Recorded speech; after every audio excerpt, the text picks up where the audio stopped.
السلام علیکم ناظرین، نیوز وائز میں خوش آمدید۔ میں افتخار شرازی اور اسٹوڈیو میں میرے ساتھ ہیں زید حسین صاحب اور عارفہ نور۔ ناظرین، پارلیمان کے اندر منی بجٹ، اس کے بعد طرز حکمرانی اور آج حکومتی خارجہ پالیسی کے اوپر بحث ایک طرح سے شروع ہوئی ہے، اور جس کا آغاز کیا ہے سابق وزیر خارجہ آصف صاحب نے، جنہوں نے بڑی تنقید کے شدید اور بالخصوص وزیر اعظم کے حالیہ دورہ سعودی عرب، اس کے بعد ہندوستان سے دوستی کی خواہش اور خارجہ پالیسی میں مبینہ غلطیوں کو بنیاد بنا کر آج انہوں نے خوب گولہ باری کیا پارلیمان کے اندر پی ٹی آئی کے اوپر، اور یہاں تک بھی وہ کہہ گئے کہ حکومتی حلقوں میں یہ بحث بھی چل رہی ہے کہ اگرچہ وزیر اعظم نے سعودی عرب کا دورہ کیا اور اس کے بعد 10 ارب پاکستان آنے کی بحث کا ضرور ہو رہی ہے، لیکن یہ بھی کہا جا رہا ہے کہ یہ جو عرب ہیں کیا وہ الف والے ہیں یا پھر عین والے ہیں، جس کا بھرپور جواب دیا ہے انسانی حقوق سے متعلق وفاقی وزیر شیریں مظاہری صاحبہ نے، جنہوں نے یہ بھی کہا کہ 5 سال پچھلے جو گزرے ہیں اس میں خارجہ پالیسی کہاں تھی، آج خواجہ آصف صاحب کو یہ پالیسی کیوں یاد آ رہی ہے، اپنے دور میں انہوں نے اس کو کیوں نہیں واضح کیا، اور اگر کوئی تھی تو انہوں نے کیوں بیان نہیں کی۔ آج ہم اس اپنی بحث کا حصہ بنائیں گے کہ واقعی پچھلے 5 سالوں میں اس معاملے کو زیادہ سیریسلی دیکھا گیا، اور جو تنقید پی ٹی آئی پہ ہو رہی ہے وہ کتنی حد تک جائز ہے۔ پروگرام کے دوسرے میں ذکر ہوگا فائنینشیل ایکشن ٹاسک فورس کا دورہ پاکستان، اکتوبر میں یہ ٹیم پاکستان ایک طرح سے دورہ کرنے آ رہی ہے، اور کہا یہ گیا کہ آج securities exchange commission of Pakistan کے خصوصی اجلاس ہوئے ہے، جو پچھلے دورے میں کچھ ڈیمانڈ لسٹ دے کے گئی تھی ایف اے ٹی ایف کے لوگ، اب ان کو لے کے کچھ ترامیم کی گئی ہیں، اور بالخصوص جو مالی ٹرانزیکشنز کے حوالے سے ریگولیشنز ہیں 2018 اس میں ترمیم کی گئی ہے۔ اب تمام بڑی کمپنیز کسی قسم کے جو مالی لین دین کریں گے وہ ملک کے اندر ہوگا یا ملک سے باہر، اس کے حوالے سے ایک حلف نامہ جمع کرائیں گے، اور ساتھ میں ایک فوکل پرسن مقرر کیا جائے گا، اور وہی شخص ذمہ دار ہو کسی قسم کی ٹرانزیکشن کا۔ تو اب ہم امید کر سکتے ہیں کہ اس اقدام کے بعد پاکستان جو گرے لسٹ پہ پڑا ہے اس سے باہر نکل آئے گا کہ نہیں۔ پروگرام کے تیسرے سے ہم ذکر کریں گے سابق chief justice of Pakistan Iftikhar Muhammad Chaudhry صاحب کا، جن کے داماد کو آج دبئی سے گرفتار کیا گیا، اور ایڈن گارڈن ہاؤسنگ سکینڈل ہے لاہور کا، جس میں انہیں کہا جا رہا ہے کہ ملوث پائے گئے ہیں، وہ نیب کو بھی اور ایف آئی اے کو بھی مطلوب تھے۔ فواد چودھری صاحب نے کہا ہے کہ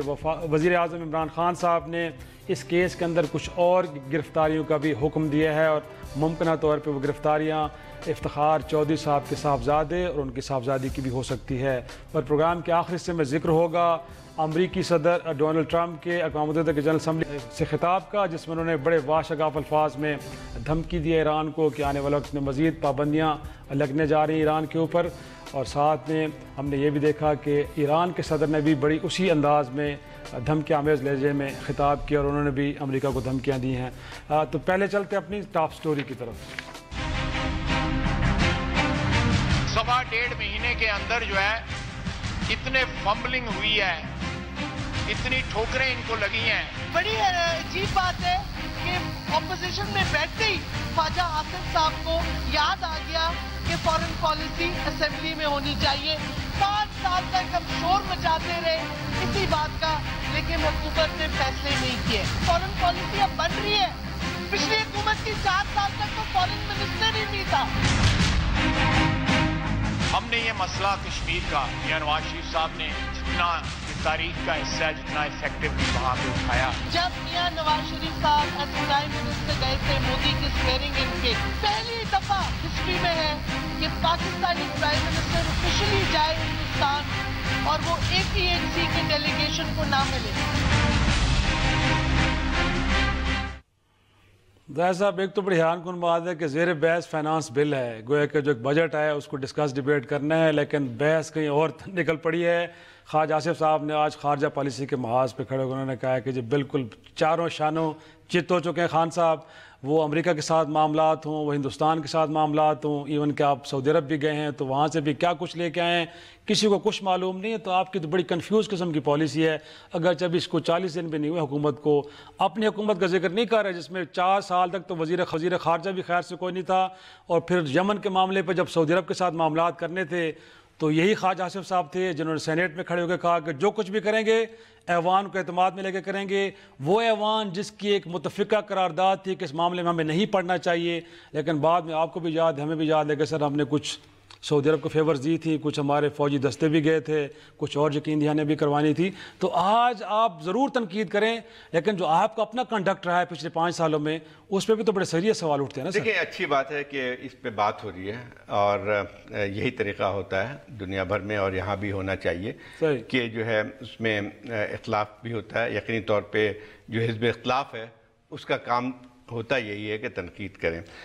لیکن یہ بات صحیح ہے کہ ابھی کوئی میجر کوئی فارن پالیسی بلنڈر نہیں ہے جس کی نشاندہی جو ہے وہ خواجہ آصف صاحب کہہ رہے ہیں. غلطیاں ضرور ہوتی ہیں اور ہر جگہ ہوتی ہیں، ٹیک میں ہے تو اس میں، لیکن یہ جو ہے کہ پچھلے جو ہے یہ انہوں نے کہا فارن پالیسی ناکام ہو گئی. فارن پالیسی ابھی ہے کہاں؟ وہ تو بحث چلتی رہے گی. اور میرا خیال یہ ہے کہ خواجہ آصف صاحب کو جواب بہت اچھا دیا گیا. ویسے شیریں مزاری کو کہنا ضروری ہے کہ آج جو ہے وہ چونکہ شاہ محمود قریشی صاحب نہیں تھے پارلیمنٹ میں،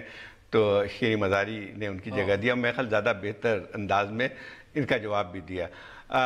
شیریں مزاری کا خود بھی سبجیکٹ بھی یہی ہے، تو اس کی وجہ سے جو ہے. اور میرا خیال یہ ہے کہ خواجہ آصف صاحب خیر جب وہ وزیر خارجہ بنے بھی تھے تو ذرا ان کو یاد کر لینا چاہیے کہ جو بونگیاں انہوں نے ماری تھیں بعض دفعہ، تو ایسا تھا جو کہ پاکستان کے لیے خاصی امبیرسمنٹ بھی تھی. جو میکین کے بارے میں ایک بات کہہ دی تھی وہاں امریکہ میں جا کے، بلکہ یہاں مشہور یہ تھا کہ ان کی فارن پالیسی جو تقاریر ہوتی ہیں، خاص طور پہ جو امریکہ گئے تھے، تو لوگوں کا کہنا یہ تھا کہ وہ وہاں پہ یعنی اس کو آڈینس کو اپنے خطاب نہیں کر رہے تھے وہاں جو بیٹھے ہوئے تھے، بلکہ وہ سیالکوٹ میں اپنی کانسٹیٹوئنسی کو خطاب فرمایا کرتے تھے. فیٹک پہ انہوں نے ٹویٹ کی تھی، مسئلہ اسی پہ تو شروع ہوا تھا. بالکل. لیکن ایک تو عارفہ کیا لگتا ہے کہ تنقید کے لیے کوئی اور جگہ مل نہیں پا رہی، تو اسی لیے خارجہ پالیسی کو اٹھا دیا گیا. اور پھر بلاول بھٹو صاحب نے، اگرچہ آج وہ نوازد نصر اللہ صاحب کی حوالے سے ایک تقریب تھی، وہاں پہ انہوں نے بات کی ہے فلور آف دا ہاؤس آ کے بات. ان کو لگتا نہیں ہے کہ کوئی اتنا بڑا امپورٹنٹ فورم ہے یہاں جا کے بات کریں، انہوں نے کسی سیمینار میں کی ہے. لیکن وہ بھی کہہ رہے ہیں کہ آج کے دن وہاں پہ خان صاحب کو ہونا چاہیے تھا. کشمیر کا معاملہ، باقی معاملات، آپ کو UN اجلاس میں کیوں نہیں گیا؟ آپ یہاں بیٹھے ہوئے ہیں، وزیر خارجہ کو بھجوا دیا آپ نے. ٹھیک ہے تنقید یہ شراج صاحب دیکھیں، جیسے زاہد صاحب نے کہا کہ اپوزیشن کا کام ہے تنقید کرنا. نئی حکومت آئی ہے، اپوزیشن بہت سٹرونگ ہے، اور اس کی سٹرونگ ہونے کی بہت ساری وجہ ہیں. ایک تو نمبرز ہے، دوسرا سیاسی جماعتیں جو اپوزیشن میں ان کو لگتا ہے کہ ان کے حصے کی سیٹس ان سے چھینی گئی ہیں، وہ PTI کو جو اس کا ڈیو رائٹ ہے وہ دینے کو تیار نہیں ہے. تو اس لیے ایگزیکٹلی ایک اختلاف جو ہے وہ ان کا بہت ایک نئے لیول کا ہے جو ہم نے آئی تھنک پچھلے 10 سال میں تو نہیں دیکھا. 2008 onward we have not seen an opposition like this, اتنی بٹرنس جس میں ہو. تو ایک تو اس کی وجہ سے اس کا ایک بہت میرے خیال میں جو پازیٹیو چیز ہے وہ یہی ہے کہ پارلیمنٹ میں ہمیں ڈیبیٹ نظر آ رہی ہے. اسد عمر صاحب نے بھی اگر بجٹ کی سپیچ کی تو شہباز شریف صاحب نے جواب دیا بڑے عرصے کے بعد، کیونکہ اپوزیشن لیڈر اتنا سیریس تھا، سینئر لیول کا تھا جو بولا، تو ہم نے بھی بہت غور سے وہ سپیچ سنی، پھر جو کاؤنٹر جواب آیا وہ بھی سنا. سو ایک تو یہ بات ہے کہ بہت اچھی بات ہے کہ پارلیمنٹ کے اندر ڈیبیٹ ہو رہی ہے، اور اس طرح ہو رہی ہے کہ اگر کوئی اپوزیشن سے بولتا ہے تو ٹریجری بینچز سے بھی ایک بہت سینئر آفیشل جواب دیتا ہے. فارن پالیسی کی جہاں تک بات ہے تو بہت اچھی بات ہے ڈیبیٹ ہو رہی ہے، بٹ ویری آنیسٹلی مجھے نہیں لگتا کہ فارن پالیسی پہ کبھی بھی ہمارے پولیٹیشنز نے کوئی بہت گہری ڈیبیٹ کی ہے. ایک